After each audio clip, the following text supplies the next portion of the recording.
तो ये वीडियो इस बारे में थी कि वीज़े हमारे कन्वर्ट होते हैं या नहीं, एयरपोर्ट पे स्टैंप लगती है या नहीं, एयरपोर्ट पे सवालात क्या होते हैं। बहुत अच्छा ऑफिसर था, वेल ट्रेंड था, बहुत अच्छे से उसने मुझे गाइड किया, बल्कि बहुत अच्छे से उसने मुझे ट्रीट किया। तो पहली चीज़ ये क्लियर होती है कि ये लोग स्टैंप लगाते हैं। मैं JFK पे लैंड हुआ था, जॉन ऑफ कैनेडी एयरपोर्ट। तो उन्होंने मेरा कुछ भी नहीं पूछा, मुझसे सिर्फ ये पूछा कि आपके पास पैसे कितने हैं। तो मैंने कहा सर मेरे पास 3 क्रेडिट कार्ड हैं और एक तकरीबन $3000 इन कैश है। जो आपका B1 B2 वीज़ा है ये बहुत लिमिटेड वीज़ा है, इसमें आप कोई भी काम नहीं कर सकते हैं। लिटरली मतलब आप जॉब नहीं कर सकते। ऑलमोस्ट जो $25 $20 $22 पर आवर के हिसाब से यहाँ वेज है वो आपको इलीगल रहने पे मिलेगी $10 $8। अस्सलाम वालेकुम and welcome back to the new video from the New York Times Square. और अभी मैं यहाँ हूँ न्यूयॉर्क में टाइम्स स्क्वायर पे, और जो शाम के बज रहे हैं यहाँ 6। क्या माहौल यहाँ पे गर्म हो रहा है, टाइम्स संडे का दिन है।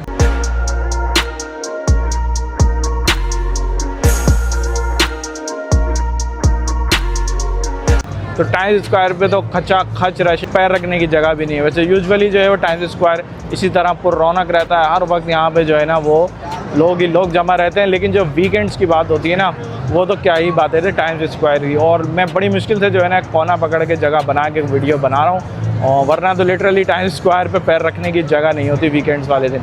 तो वैसे भी अभी समर सीज़न है, और समर सीज़न वैसे ही पीक पे चलता है, बड़ा आइडियल मौसम है। और इस मौसम में तो जो है ना टूरिस्ट भर के यूनाइटेड स्टेट्स आते हैं, क्योंकि बड़ा सुहाना मौसम है और समर है। तो मैंने कहा चलें एक वीडियो बनाते हैं। लेकिन ये वीडियो जो है वो टाइम्स स्क्वायर के लिए नहीं है, और इवन ये वीडियो न्यूयॉर्क के लिए भी नहीं है। ये वीडियो थोड़ी सी डिफरेंट है। रिसेंटली मैंने पोस्ट की थी अपने सोशल मीडिया पे 2-3 जगह पे कि मैं US आया हूँ और वाया टर्की आया हूँ। मैं 5 दिन का मेरा स्टे था टर्की में। दैन उसके बाद मैं जो वो यहाँ न्यूयॉर्क आ गया था, वाशिंगटन DC भी गया था और मियामी भी गया था। तो फ़िलहाल तो मैं न्यूयॉर्क वापस आ गया हूँ, क्योंकि मेरी 2 दिन बाद फ़्लाइट है वापस पाकिस्तान की। तो वीडियो इस बारे में थी कि अक्सर लोगों ने मुझे सवाल किया था कि यार आपसे एयरपोर्ट पे स्टैंप हुई थी नहीं हुई थी, आपको वीज़ा कैसे मिला था, और वीज़े आपके पास कौन सा है, और क्या ये वीज़ा जो है वो वर्क वीज़े में कन्वर्ट हो जाएगा। सबसे ज़्यादा कमेंट्स ये थे कि क्या ये वीज़ा वर्क वीज़े में कन्वर्ट हो जाता है, और जो हमारा टूरिस्ट वीज़ा होता है B1 B2 वीज़ा होता है, या जो भी जो होता है वो हमारा जो है वर्क वीज़े में कन्वर्ट हो जाता है या नहीं। तो ये वीडियो इस बारे में थी कि वीज़े हमारे कन्वर्ट होते हैं या नहीं, एयरपोर्ट पे स्टैंप लगती है या नहीं, एयरपोर्ट पे सवालात क्या होते हैं। तो मैंने कहा चलें एक छोटी सी वीडियो बना लेते हैं। तो पहला तो जी लोगों ने मुझसे ये पूछा था कि यार बहुत सारे लोग मुझसे कह रहे थे कि US में स्टैंप नहीं लगती एयरपोर्ट पे। तो जी मैं लैंड हुआ था टर्मिनल 7 पे, जो कि मैं कोयत एयरवेज़ से आया था। कोयत एयरवेज़ यूजुअली टर्मिनल 7 या 8 के ऊपर लैंड होती है। तो इमिग्रेशन मेरी हुई थी, कोई ख़ास सवालात नहीं हुआ, कोई लैपटॉप चेक नहीं किया, कुछ भी नहीं पूछा मुझसे। बेसिक सवालात थे, hotel booking, show money and return ticket and some थोड़ा बहुत उन्होंने मुझसे पूछा था फैमिली वगैरह के बारे में, कि फैमिली में पीछे कौन है। मेरे मोबाइल में फ़ोटो लगी हुई थी, मैंने उनको अपनी फ़्लाइट दिखाई थी रिटर्न की। तो वो पूछे थे फैमिली फ़ोटो किसकी है। तो मैं कहा मेरी फैमिली है, मेरे बच्चे हैं पाकिस्तान में। बहुत अच्छा ऑफिसर था, वेल ट्रेंड था, बहुत अच्छे से उसने मुझे गाइड किया, बल्कि बहुत अच्छे से उसने मुझे ट्रीट किया, और ज़्यादा टाइम नहीं लिया, उसने मुझे अराइवल दे दिया। तो पहली चीज़ ये क्लियर होती है कि ये लोग स्टैंप लगाते हैं। मैं JFK पे लैंड हुआ था, जॉन ऑफ कैनेडी एयरपोर्ट, जुलाई 13 तारीख थी, जुलाई थी 2025, और इन्होंने मेरे पासपोर्ट पे अराइवल की स्टैंप लगाई थी। और जो वैलिडिटी मुझे दी थी वो दी थी इन्होंने मुझे 6 महीने की वैलिडिटी। मुझे उसमें पासपोर्ट में लिखी हुई है, वो लिखी हुई है 12 जुलाई 2026। तो 6 महीने का मैं उसमें हर दफ़ा जो मेरा अटैम्प्ट है, हर दफ़ा मैं यहाँ आता हूँ तो हर एंट्री में मैं 6 महीने यहाँ रुक सकता हूँ। तो एक चीज़ तो ये क्लियर हो गई कि स्टैंप लगाते हैं या नहीं लगाते। तो भाई स्टैंप लगाते हैं, और मैं कोशिश ये करूँगा कि अपनी जो पासपोर्ट की स्टैंप है उसकी मैं जो है ना स्नैप लेके यहाँ पे स्क्रीन पे लगा दूँगा, तो वो भी आप इसमें देख लीजिए। और स्टैंप के साथ दूसरी चीज़ हमारी ये होती है कि उन्होंने मुझसे लैपटॉप चेक किए थे, नहीं किया था, मोबाइल चेक किया था या नहीं किया था। तो भाई कुछ भी चेक नहीं होता, लिटरली ना मोबाइल चेक होता, ना लैपटॉप चेक हुआ, इवन मेरे बैग्स तक नहीं खुलवाए। इमिग्रेशन वगैरह क्लियर होने के बाद मुझे रोका था US custom and border protection वालों ने, लेकिन जस्ट रोका इसलिए था कि आप अपना सामान स्कैन करें। मैंने उनसे पूछा था should I need to scan, तो कहने लगे वाई नॉट, और सामान स्कैन किया, कुछ भी नहीं, एक जिप भी नहीं खोली। तो उन्होंने मेरा कुछ भी नहीं पूछा, मुझसे सिर्फ ये पूछा कि आपके पास पैसे कितने हैं। तो मैंने कहा सर मेरे पास 3 क्रेडिट कार्ड हैं और एक तकरीबन $3000 इन कैश है।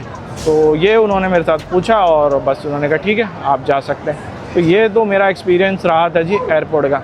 अब जो मेन मुद्दा है इस वीडियो का वो है क्या ये वीज़ा कन्वर्ट हो जाता है या नहीं होता। देखें, अगर आप लैंड कर रहे हैं यहाँ पे B1 B2 वीज़े पे, जो नॉर्मली जो ज़्यादातर लोगों के पास वीज़ा होता है वो होता है B1 B2, और जिसको कहते हैं specially tourist leisure and business visa.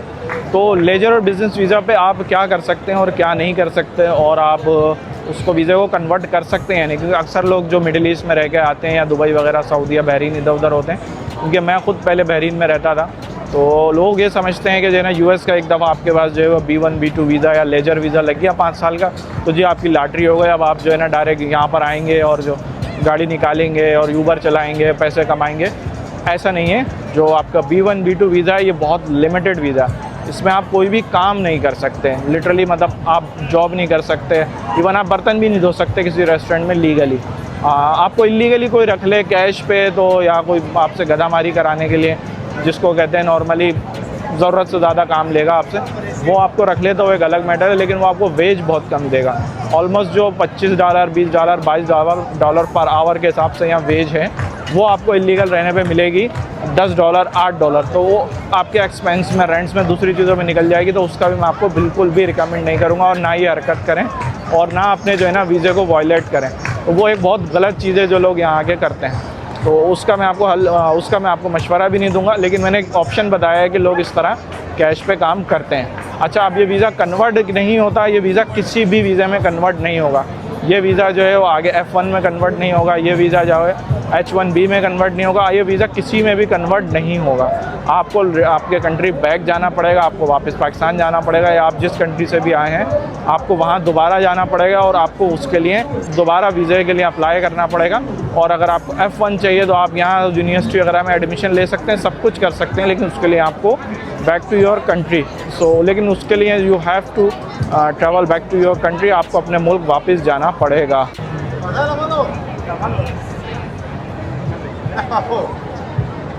ये तो हो गई थी वीज़ा चेंज होने की स्टोरी, कि आप वीज़ा जो है ना वो चेंज नहीं कर सकते।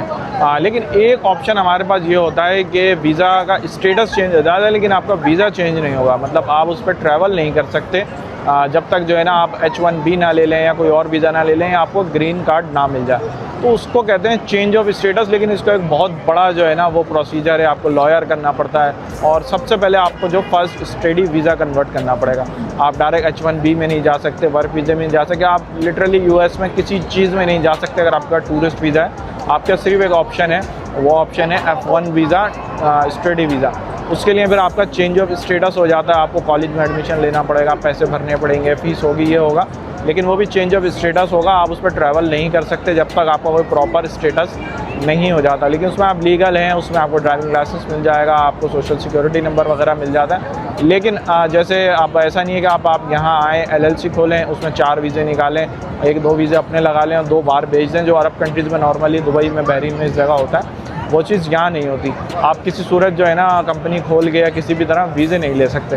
तो जो टूरिस्ट वीज़ा मिलना एक चीज़ है, और जो वीज़ा स्टेटस चेंज करना वो एक बहुत बड़ा प्रोसीजर है। तो उसके मुकाबले जो उसके कनाडा है और दूसरे कंट्री हैं वो फिर भी बेहतर है, वहाँ पर प्रोसीजर थोड़ा सा ईजी है कंपेरेटिवली टू US। तो ये जी सीन है यहाँ का। अगर जो भी आ रहा है और यहाँ आके वो सोच रहा है कि वीज़ा चेंज कर लेगा, चेंज और वर्क वीज़ा लगा लेगा, स्टूडेंट वीज़ा लगा लेगा, तो भाई बहुत मुश्किल होने वाला। जो भी आ रहा है सोच समझ के आया और लंबी प्लानिंग से आया। तो ये थी मेरी आज की वीडियो, छोटी सी, हो सकता है आपको हेल्पफुल लगी हो, कोई चीज़ समझ ना आई हो तो भी आप मुझसे फिर कमेंट सेक्शन में या मेरे किसी भी सोशल मीडिया अकाउंट पे मैसेज करके मुझसे पूछ सकते हैं। जो भी मुझसे होगी हेल्प मैं कर दूँगा, और जो मुझे अपनी नाकिस नॉलेज से पता होगा मैं कोशिश करूँगा कि आप लोगों की हेल्प करता जाऊँ। तो इस वीडियो को यहीं ख़त्म करता हूँ, और 2 दिन बाद मेरी फ़्लाइट है, मुझे वापस जाना है पाकिस्तान। तो टाइम स्क्वायर कभी खुदा हाफिज़ कहते हैं, और चलते हैं अपने होटल की तरफ। फिर इंशाल्लाह कभी ज़िंदगी में आना हुआ तो टाइम्स स्क्वायर भी आएंगे और अमेरिका भी आएंगे। तो फ़िलहाल मैं इस वीडियो को यहीं रखता हूँ। अपना ख्याल रखिएगा। कुछ भी मालूमात चाहिए, कुछ भी पूछना हो तो भाई को मैसेज कर सकते हैं। अपना ख्याल रखिएगा।